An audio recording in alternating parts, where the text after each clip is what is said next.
Gaza now has the highest number of child amputees per capita in the world, a stark reminder of the war's horrific toll on the youngest victims. Before the State Department paused new medical visas for Palestinians back in August, a group of children was able to leave Gaza for life-saving medical care here in the U.S. Among them, 4 young survivors, children and teens whose stories reveal not just loss, but remarkable resilience and hope. Amna Nawaz and producer Zeba Varsi captured their stories. A warning, some images are disturbing. In here, 7-year-old Qamar can create her own world. Surrounded by Disney characters, drawing fishy fish, as she calls them, she forgets for the moment what was lost in the real world, where she's still learning to take small steps in her new body. And with 3-year-old brother Omar working to piece together a new life, far from the war she left back home. 2 months into Israel's war in Gaza, an airstrike destroyed her family home in Jabalia. That was on December 4th of 2023, Qamar's 6th birthday. Her mother Huda helps her to find the words. It's like it was my worst birthday ever. Of course it is. We've got bombed 7 times. The whole area was bombed. It was a crazy day. It was, they call it the blood day. Qamar's 14-year-old cousin Mu'atasem was killed that day. Sister Tulin suffered a head injury and was blinded for days. Huda today is haunted by the memory. After the 5 bomb, I heard Tulin. She was in the kitchen. She was scared, but she's got injured in her head. So there's a blood everywhere. She can't see. She's just calling me. So I had to put Qamar in a corner because Qamar, she had a leg injured. As Huda carried the smaller children out, Qamar faced her worst fears. Just me and my cousin. So I got her hand and we sit together. And then I told her, okay, nobody can come, so just me and you. Like there's just me and you, so we're gonna die right now. She survived, but delayed care at the overwhelmed hospital meant Qamar's leg had to be amputated, even as bombs fell around the facility. I used to be afraid earlier, but because there were a lot of bombs, and there's a lot of bombs, I got used to it. She's now getting used to a new life in New Jersey, where she arrived in March with her mother and brother. Her father and sister remain in Gaza. There's literally thousands and thousands of children in Gaza right now who need medical care that cannot get inside Gaza because the health system's been decimated and destroyed. Steve Sosaby and his wife, pediatric oncologist Dr. Zina Salman, are co-founders of the organization Heal Palestine that's evacuated Qamar and more than 60 children from Gaza to the U.S. for medical treatment in the last 2 years. A former journalist, Steve says he was moved to change paths. It was the encounter with an injured child back in 1990 who had his legs amputated, lost a hand from a bombing. He was only 10 years old. And I got to know him, and I felt kind of like an obligation as a human being, first and foremost, to try to help him get prosthetic limbs and become mobile. This is a global responsibility to heal these kids. It's an individual responsibility for myself and for Zina.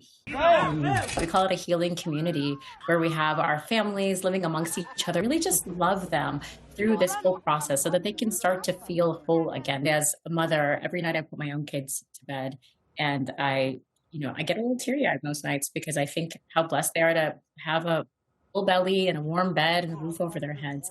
And that to me is reason enough. They've lost so much. We can't give them back everything that they've lost, but we can start to put those pieces back together with them.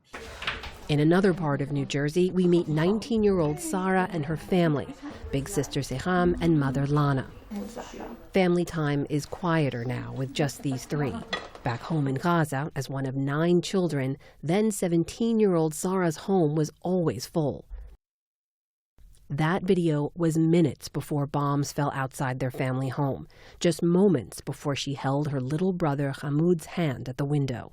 So I rushed to him because I know Hamoud, and I found him standing there looking shaken. So I said, Hamoud, you are so brave. Nothing is going to happen. This is just a sound. The moment I let go of his hand, something extremely hot had my back forward.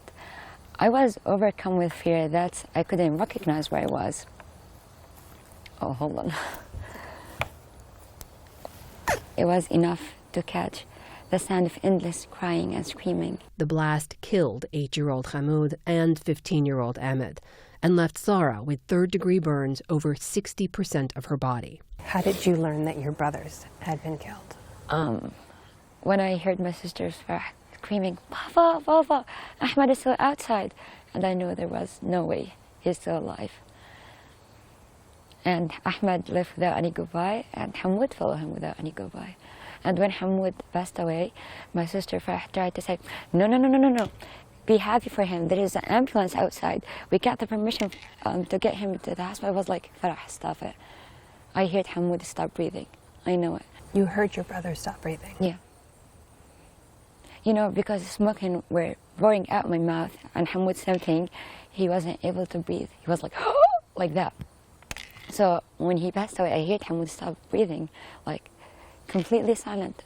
Blocked from leaving the neighborhood by Israeli troops, Sarah's family fought for 14 days to keep her alive, using supplies at home to fight off infection. My skin were open, like I have wooden everywhere, and it was bleeding. So just imagine someone wipe you with vinegar.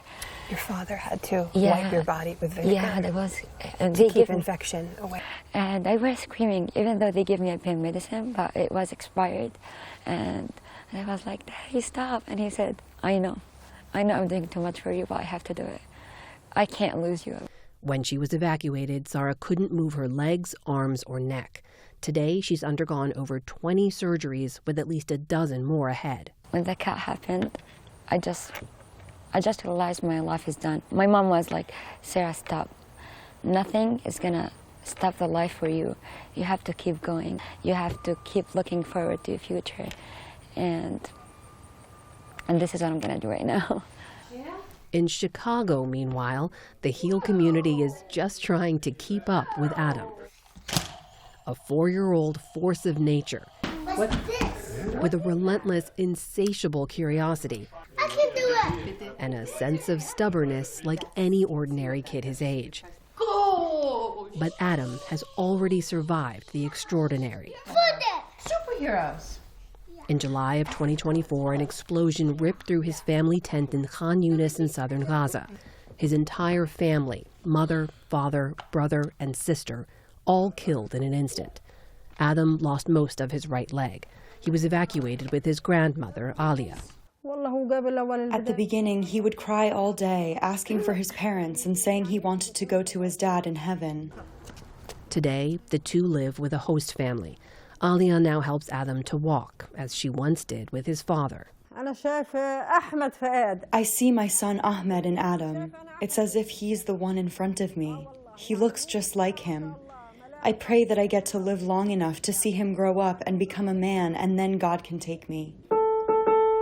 Just a few miles away, 15-year-old Khalil tries to keep Gaza close, playing the music of his homeland and watching scenes from the streets he once roamed. I had great memories with my friends. We used to ride our bikes and do everything together. We'd always rent out a field and play soccer together. I really miss them all. In April of 2024, Khalil walked down the street to a barber shop to retrieve a pair of forgotten glasses. When I went back to get my glasses, I was hit by a bomb. Khalil, do you remember anything about what it felt like or what happened after the bombing? No, I don't remember. After the injury, I was in a coma for a week, and that's it. He awoke to learn that he'd lost both his legs. He's now traded his bike for a wheelchair and soccer for basketball therapy. He's now also adjusting to a new life with his mother Reem and sister Lulu by his side. He's a quick study too, eager to learn a new song. Go.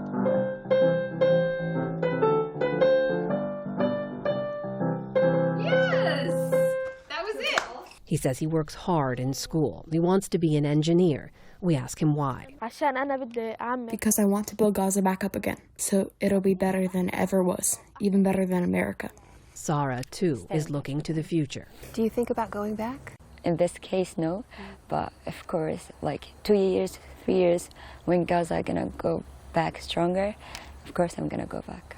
For Qamar, the dream is to be a doctor. Because there's some people like me, so I want to do them a prosthetic so they can be like us.